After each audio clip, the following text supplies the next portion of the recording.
बलदेवराम, सहायक आचार्य Hindi, government college Merta city, BA part 3, paper Hindi साहित्य फर्स्ट। BA पार्ट 3 के अंतर्गत पेपर फर्स्ट में एक टॉपिक है रस। रस क्या है? रस को काव्य की आत्मा कहा जाता है तो क्यों कहा जाता है? रस के अवयव कौन से हैं? रस निष्पत्ति क्या है? साधारणीकरण क्या है? इनके बारे में जानने से पहले अपने को काव्य शास्त्र के बारे में थोड़ा जानना जरूरी हो जाता है।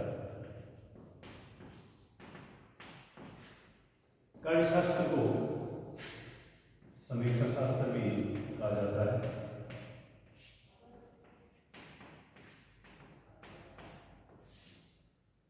काव्य शास्त्र या समीक्षा शास्त्र किसे कहते हैं?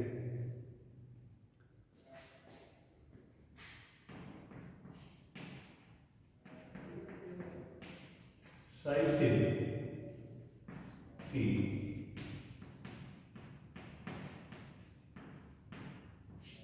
आलोचना के सैद्धांतिक स्वरूप को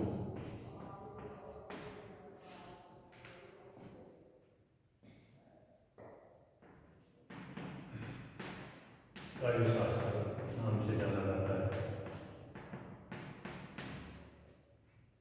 यह साहित्यिक जो मर्मज्ञ विद्वान हैं या आचार्य हैं, उन्होंने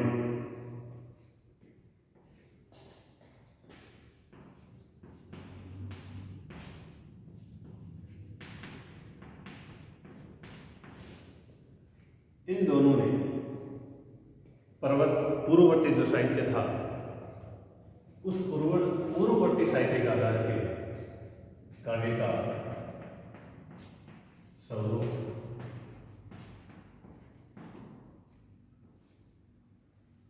और इसके गुण,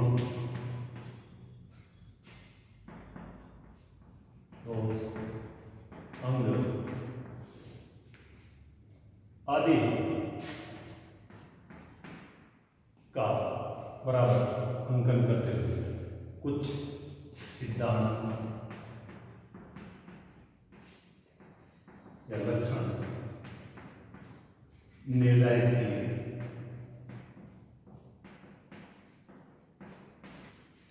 यानी पूर्ववर्ती जो साहित्य था उस साहित्य को आधार बना करके इन आचार्यों ने, इन साहित्य के जो मर्मज्ञ विद्वान थे, उन्होंने काव्य का स्वरूप क्या हो सकता है, उसमें कौन कौन से गुण होने चाहिए, कौन से दोष या उनके दोषों का अभाव और कौन कौन से उसके अंग हो सकते हैं, इन सभी को एक प्रकार से इनका मूल्यांकन करते हुए सिद्धांत और लक्षण निर्धारित किए और इनके आधार पर साहित्य की समीक्षा करने का प्रयास इस काव्य शास्त्र या समीक्षा शास्त्र में किया जाता है।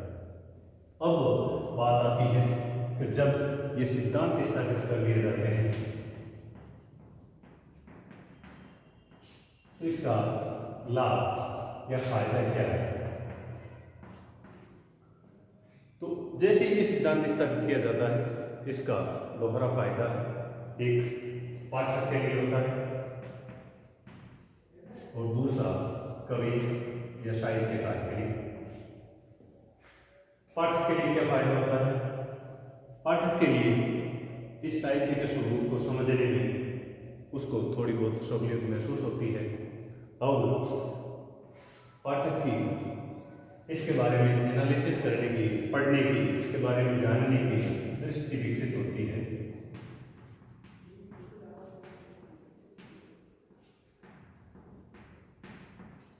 और कवि के लिए इसका फायदा ये होता है कि मतलब कवि जब साहित्य सर्जन करता है, जब काव्य की सर्जना वो करता है, तो उस समय वो इन दोषों से बच सकता है और काव्य के कौन से गुण होने चाहिए उनका समावेश वो इसमें कर सकता है, और काव्य का जो स्वरूप है उसके अकॉर्डिंग वो काव्य की सर्जना कर सकता है। यानी इन सिद्धांतों से पाठक के लिए और कवि दोनों के लिए फायदा होता है। अब बात आती है काव्य के जो सिद्धांत हैं क्या ये सदाबहार होते हैं? तो नहीं।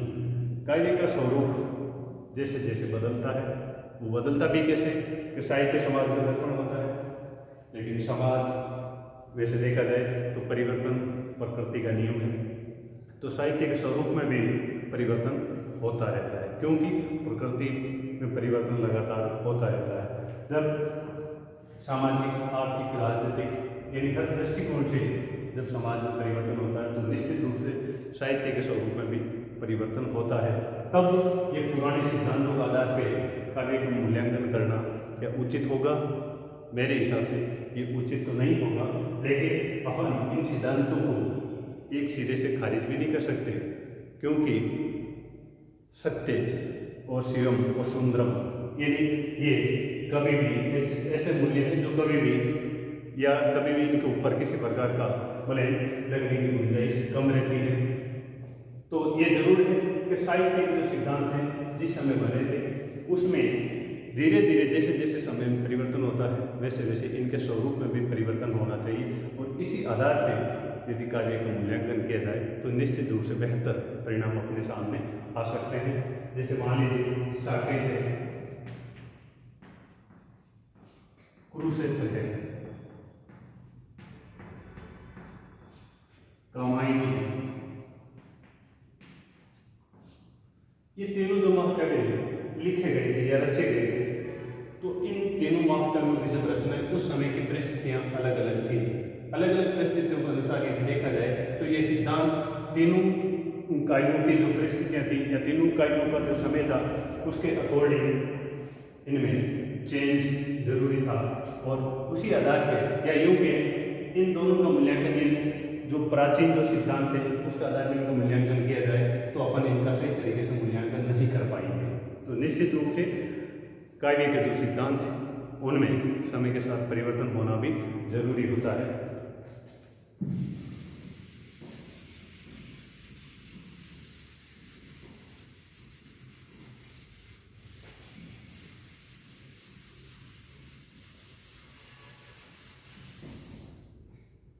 रस सिद्धांत को जानने से पहले काव्यशास्त्र में जो सिद्धांत हैं वो 6 सिद्धांत माने जाते हैं।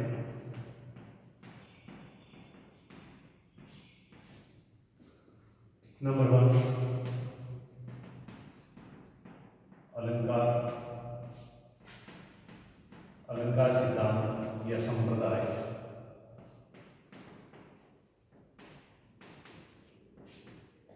नंबर 2 रीति,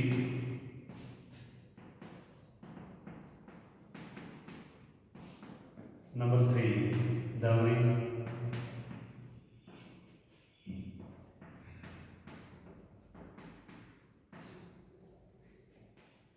नंबर 4 वक्रोक्ति,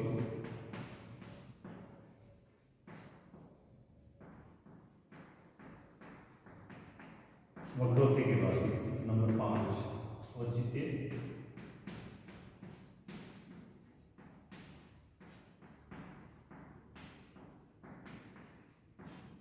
और नंबर 6 रस संप्रदाय या सिद्धांत। इन सिद्धांतों को जानने से पहले थोड़ा अपन काव्यशास्त्र का जो इतिहास है उसके बारे में भी थोड़ी बातचीत कर लेते हैं। संस्कृत में काव्यशास्त्र की एक लंबी परंपरा रही थी। आचार्य भरत मुनि ने एक ग्रंथ की सृजना की, नाट्यशास्त्र।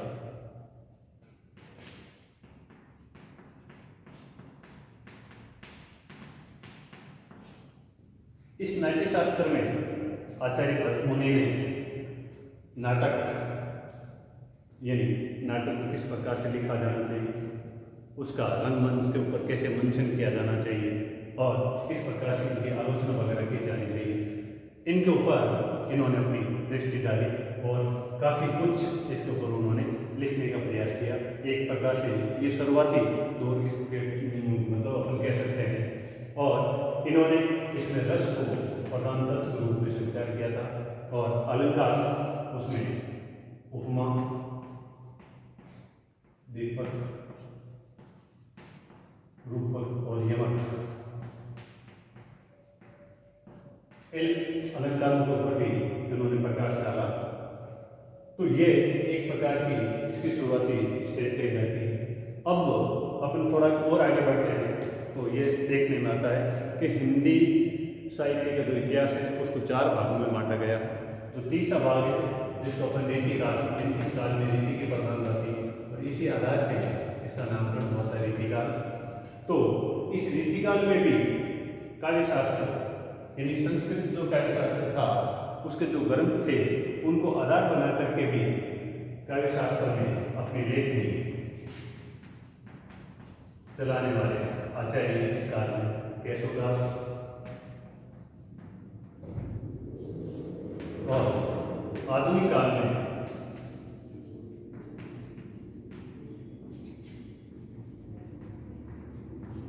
बाबू श्याम सुंदर दास,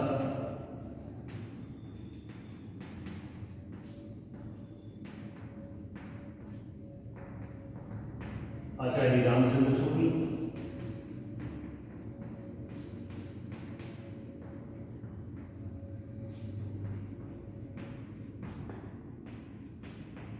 अजय प्रसाद द्विवेदी,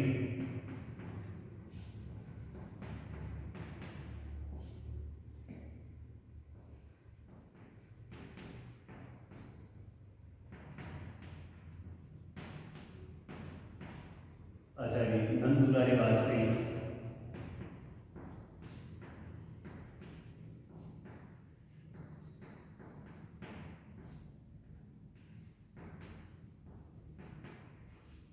और डॉक्टर मोरेगा।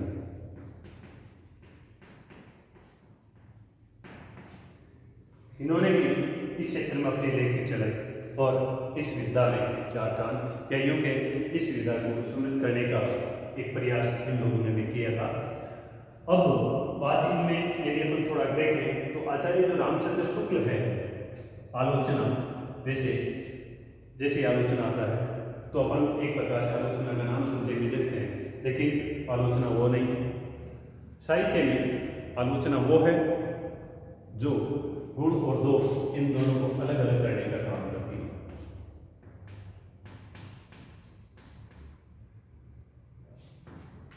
वो है आपकी आलोचना, इसको समीक्षा भी कहते हैं। तो आलोचना के लिए 2 रूप विशेष रूप से देखने को आते हैं, एक सैद्धांतिक आलोचना आती है और एक व्यवहारिक आलोचना आती है। तो इन दोनों क्षेत्रों में भी आचार्य रामचंद्र शुक्ल और विशेष रूप से जो व्यवहारिक आलोचना थी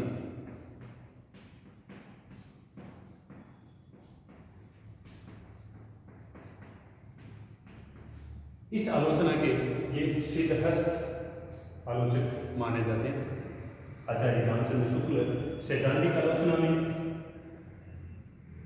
कार्य शास्त्र में जो सिद्धांत बनाए गए, जो लक्षण कार्य में निर्धारित किए गए, उनके आधार पर मूल्यांकन किया जाता है। और व्यवहारिक आलोचना समय के साथ में थोड़ा बदला और इसमें भारतीय और पाश्चात्य दोनों आलोचनाओं का सम्मिश्रण भी देखने को मिलता है। और फिर एक प्रकार से उस कृति की जो कवि है उन दोनों की व्याख्या करने का प्रयास इस आलोचना में किया जाता है।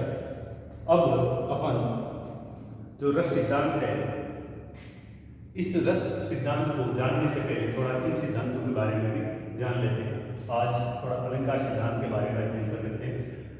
ये जो 6 सिद्धांत, जो 6 संप्रदाय माने जाते हैं, अलंकार संप्रदाय सिद्धांत के आचार्य कहते हैं कि काव्य की जो आत्मा है या काव्य का जो प्रधान तत्व है वो अलंकार है। अलंकरोति इति अलंकार है। इस सिद्धांत के प्रवर्तक आचार्य बामने माने जाते हैं और इन्होंने एक जो ग्रंथ लिखा उस ग्रंथ का नाम है काव्य अलंकार। इस ग्रंथ में आचार्य बामने ने अलंकार को काव्य का प्रधान तत्व या काव्य की आत्मा के रूप में स्वीकार किया। इस संप्रदाय के दूसरे जो आचार्य कवि जो हुए हैं उनमें आपके दंडी, रुयक, केशवदास भी इसी श्रेणी के आते हैं। जयदेव, इन लोगों ने इस सिद्धांत के बारे में अपनी क्या क्या बातें रखी है, उनके बारे में थोड़ा अपन जान लेते हैं। आचार्य वामन ने भी सौंदर्य को अलंकार माना।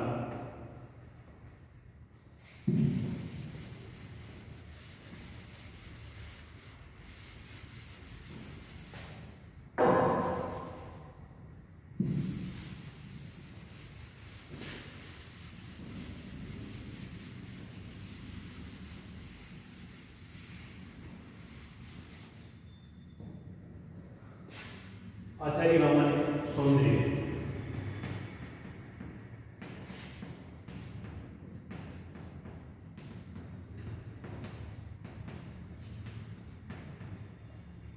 यानी आचार्य वामन के तरह सौंदर्य और अलंकार दोनों एक दूसरे के पर्यायवाची हैं और सौंदर्य को इन्होंने अलंकार की श्रेणी में माना और ये उन्होंने परिभाषा दी है।